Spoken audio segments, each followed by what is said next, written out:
What's up, everyone, and welcome to episode 29 of the Bronx and Big Blue Breakdown. I'm your host, Brady Heslin, and today I will be breaking down some Giants cut/trade candidates along with the Yankees' first couple spring training games. So I'll be starting with the Yankees in this episode. I'll be continuing with the way I've been doing in past episodes, where I'll just be doing Yankee stuff first, and then I'll transition into Giants news.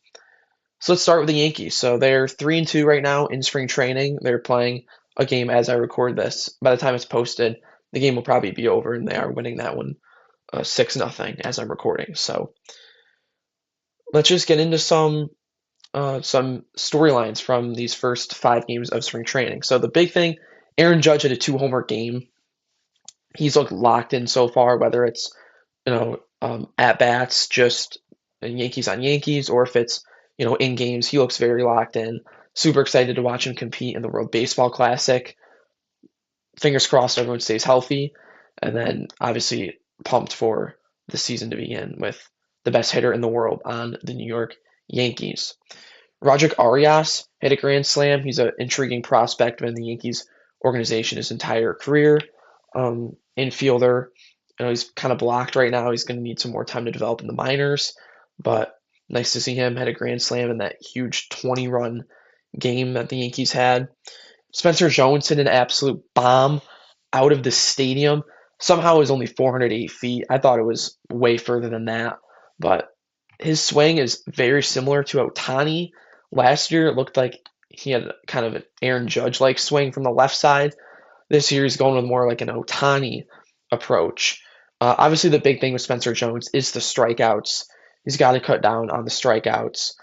People have been comparing him to Joey Gallo because of how much he strikes out, but also the light tower power that he has. Shout out Emily the Show. But yeah, so nice to see him do well. He'll start the year in AAA, I'm sure, but you know he's probably 2 injuries away just because of Dominguez also likely starting in AAA.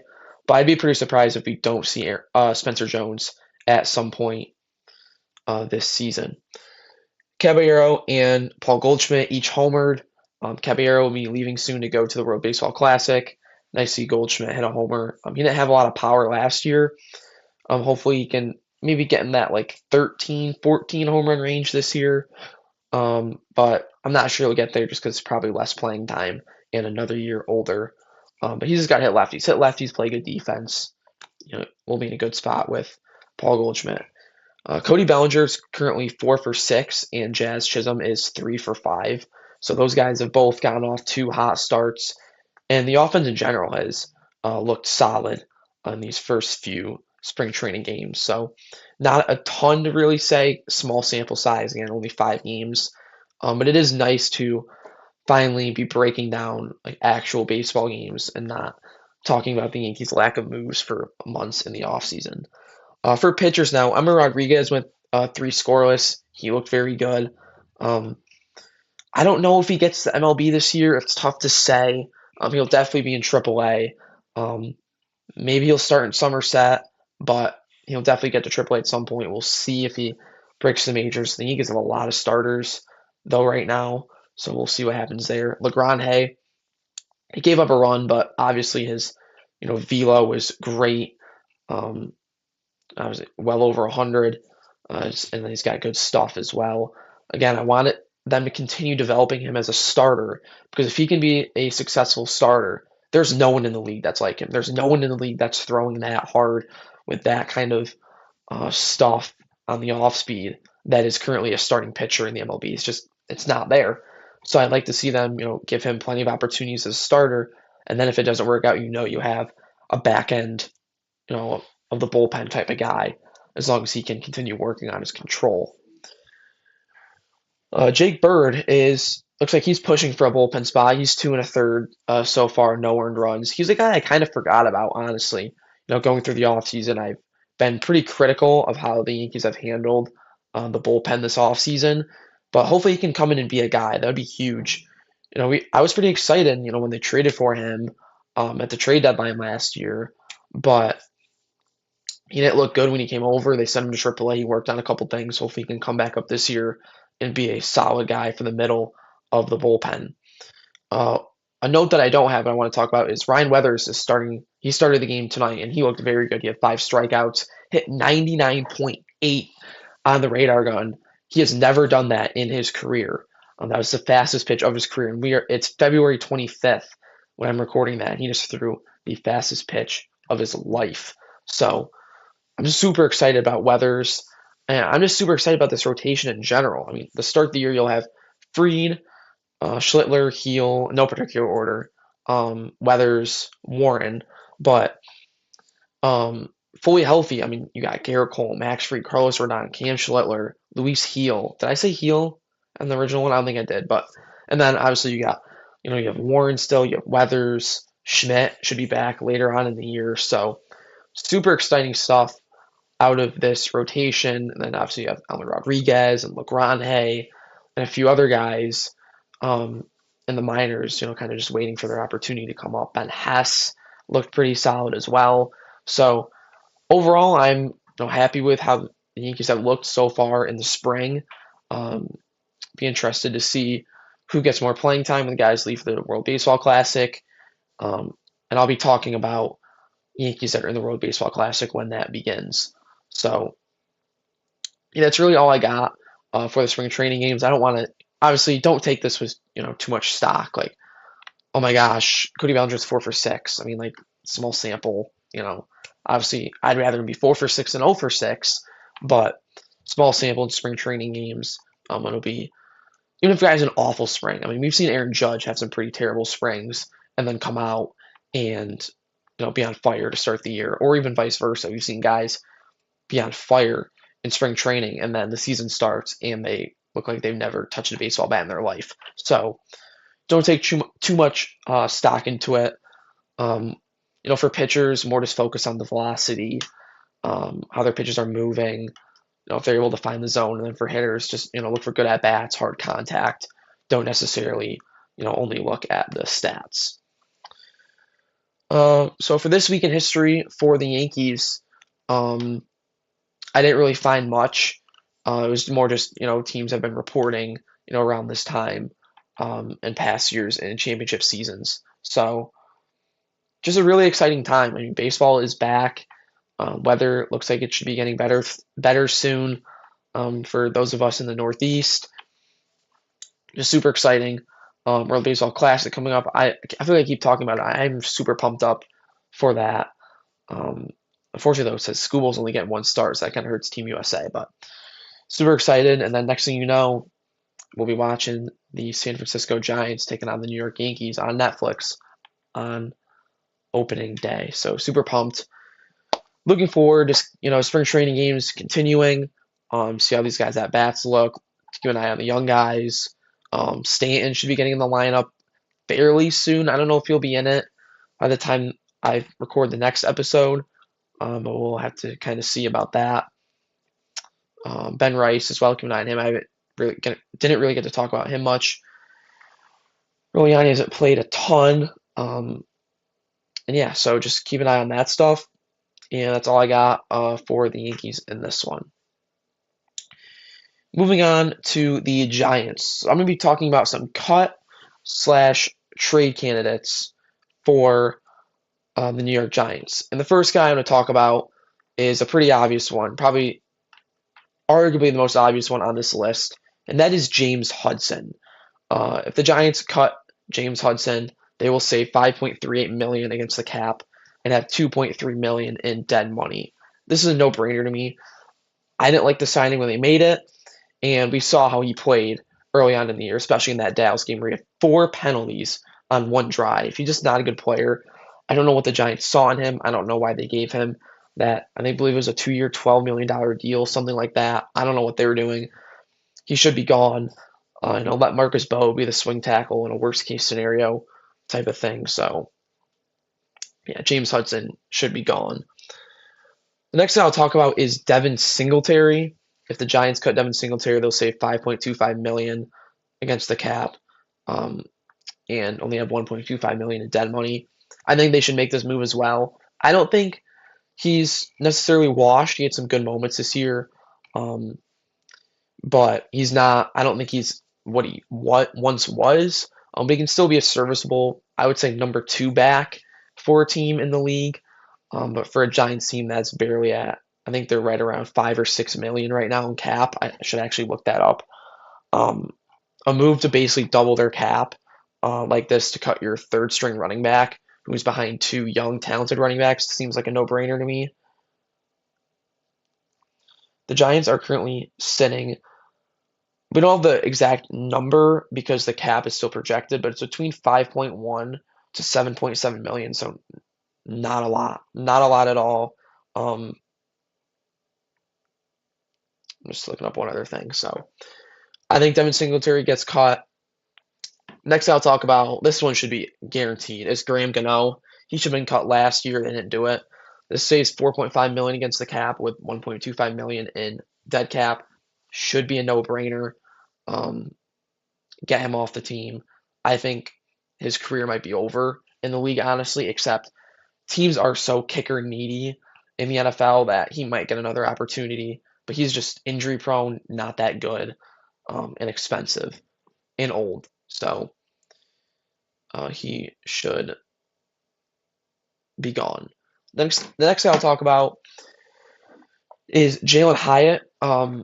Giants would save 1.5 million if they cut Jalen Hyatt and have nothing against the dead cap. I think they should do this as well.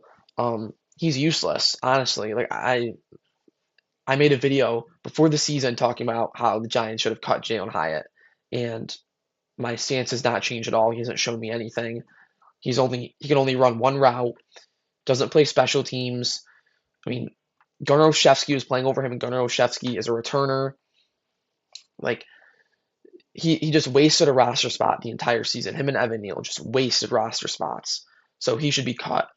So the Giants make all those moves. That's about um, roughly 17 million that they would save against the cap.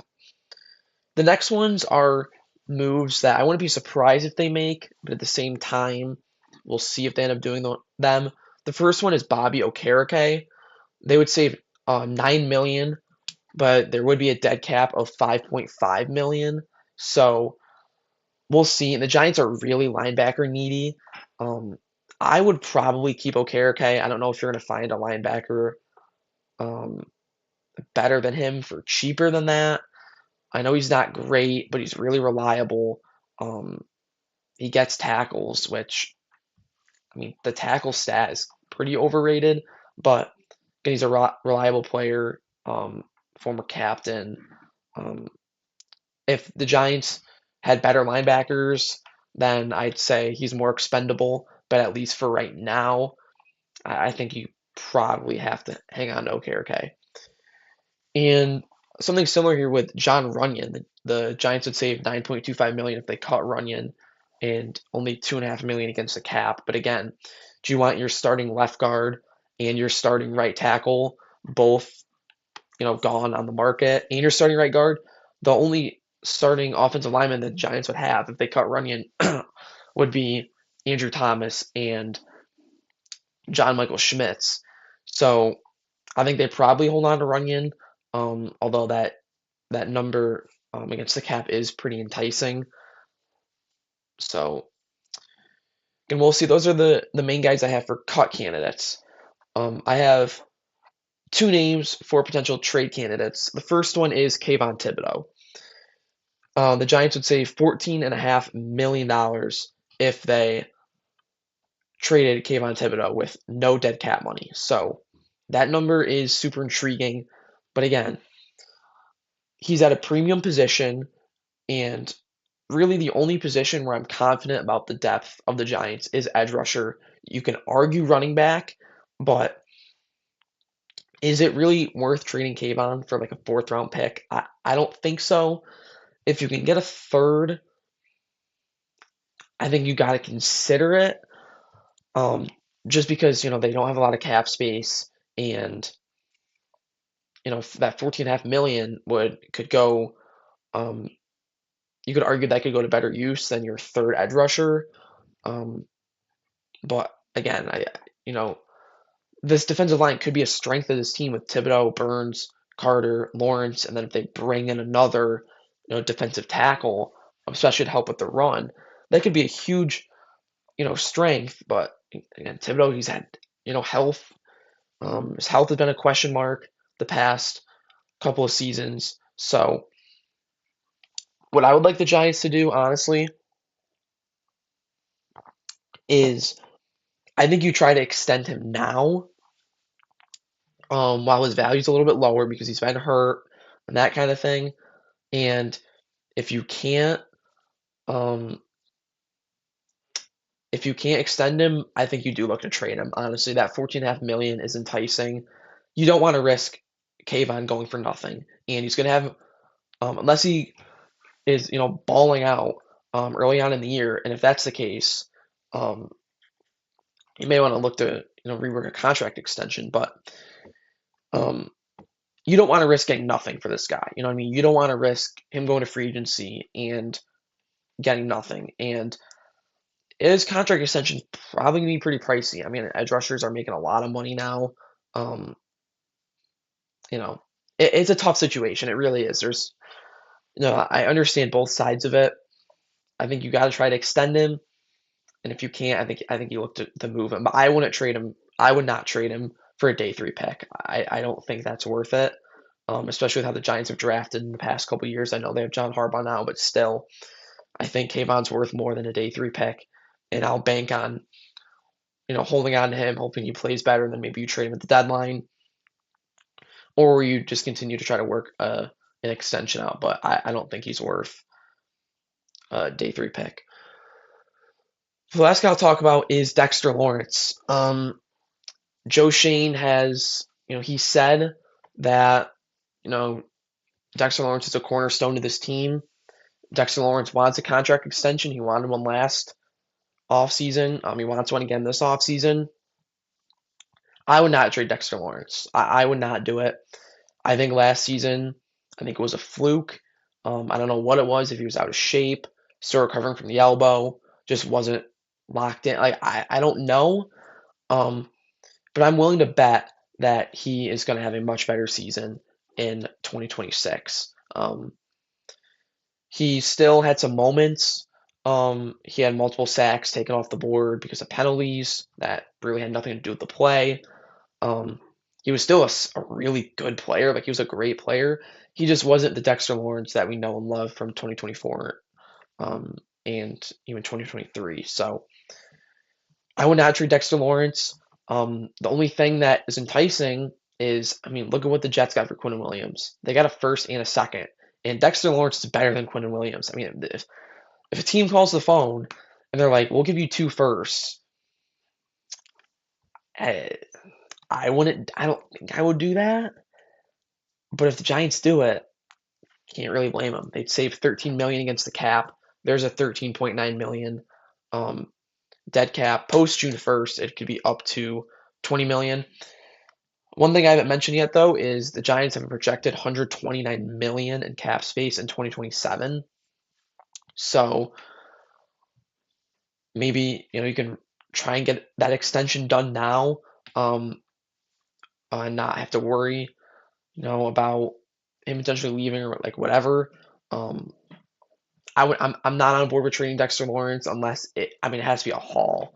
I mean, if it's more than 2 firsts, I mean, I think you at least consider that. But anything less than that, I don't think you do. I think, especially with how weak this defensive tackle room is. I mean, if you trade Dexter Lawrence, you got to completely rebuild that room, especially in the run game. I mean, the run defense was atrocious last year, and that's with Dexter Lawrence. So I think that's all I got. So just all in all, my cut candidates: Hudson, Singletary, Gano, Hyatt, Okereke, and Runyon are maybes. I didn't throw Deontay Banks on there because I don't think he's really a trade candidate, and I think he does have some value as a returner. And then Kayvon and Dexter are potential trade candidates. This week in history, on February 23rd, 1986, the Giants won the Super Bowl over the Denver Broncos 39-20. Phil Simms delivered one of the most efficient performances in Super Bowl history, where he was 22 for 25 passing, earning MVP honors and securing the Giants' first Super Bowl. So maybe next year, 40-year anniversary of that Super Bowl, maybe the Giants can hopefully have some repeat success. Looking forward, the NFL Combine officially begins tomorrow, February 26th, so that'll be an exciting thing. I know we've already seen some press conferences from Joe Shane and John Harbaugh. Follow my X and Instagram. I've posted some stuff about that on there. Just to reiterate, I said this last week, I'll say it again. Um, the legal tampering window for free agents begins March 9th at noon, and the official free agency begins March 11th at 4 p.m. So next week, I'm gonna start breaking down the Giants' pending free agents. I'm not sure if I'm gonna do all of them or if I'm just gonna focus on offense first and then maybe go to defense or vice versa. We'll see. But yeah, I'm definitely gonna jump into that next week because before we know it, baseball season will be here and NFL free agency by that point will almost like be over. So super exciting stuff, coming for the Yankees and the Giants. So that's going to conclude this episode. Please like, subscribe, follow all the social medias, and thank you for watching. And let's go Yankees and let's go Giants.